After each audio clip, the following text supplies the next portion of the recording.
Okay, so here we are.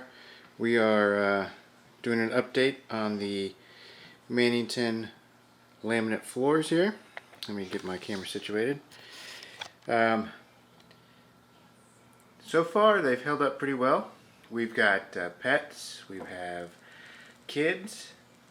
The one thing that I will tell you right off the bat with these floors are the grooves. See how close this camera let me get.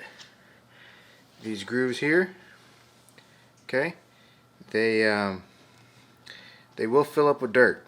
As you can see, maybe right in here, it captures everything. So you can sweep it out. You can use your vacuum. But these are some pretty deep grooves. We expected that because we wanted this look. The durability of them so far has been good, especially with these little critters. They like to spill their water bowls and stuff. And we have a dog that's still kind of a puppy who urinates and poops on the floor.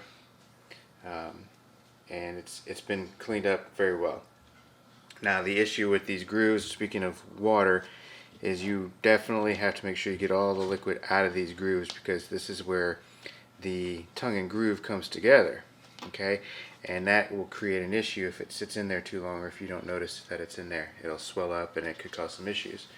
We haven't had that problem, but I will say that the installation was complicated. I don't have any of the bad boards left because we got rid of those already, and a lot of people are asking what the problem was with those boards. So let me see if I can show you. So here you see the tongue and groove, right? That is what was swelling up and causing the issues with the snapping together. And ultimately what we had to do is use some force. So you have to go in at an angle. Okay, so in at an angle, pop it down, make sure it's down on both sides, then you use your tools to knock it into place, and you'll have to go up and down this seam a couple of times depending on how badly swollen these things are. Now remember, we had these acclimated for weeks before we actually got to the heart of the installation, and this piece here, we're waiting to replace the carpet that's here before we put our stair nose on, which will drop down and cover this. Now we use this staircase quite a bit, and you can see that there's no issues or damage on the edge here from shoes and whatnot getting scraped up here. So I guess what I'm trying to say is the installation itself was very hectic because these boards, being an MDF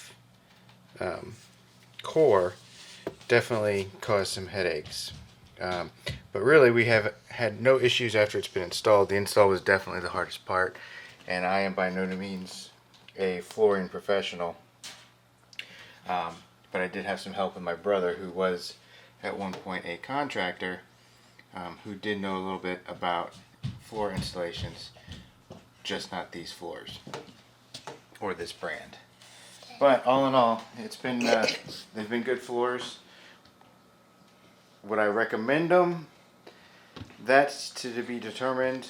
It's only been months and not a year, so I would probably do a review after a year to see how they hold up, especially when we get our winter, because we did the install in the summer, and we'll see how they do in the cold weather.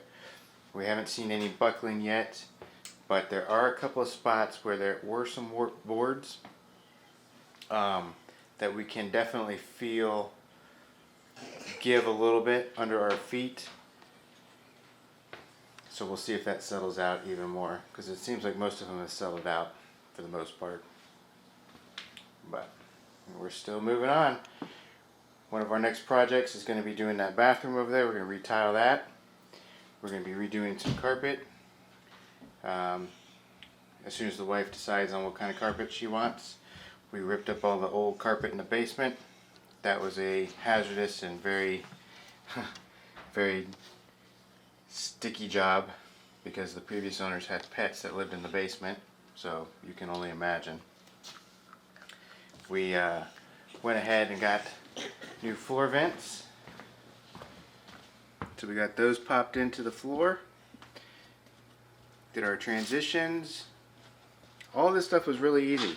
We're actually doing 1x4 baseboards. I don't know if you can see over here behind my kids' socks. We're doing 1x4 baseboards. We're going to do 1x4 trim, so we're still working on everything. We wanted that definite contrast between the floor and the baseboards. We're going to leave those white. We're going to paint them a nice trim white. Got some quarter round underneath the cabinets. So we're moving along. We've had some slowdowns due to some illnesses with the kids and the vacation, and just having summer break slowed everything down, having to babysit the kids. Now school's back in, we're going to get started again. So, hope you learned something from this video, and we'll be going on to the next.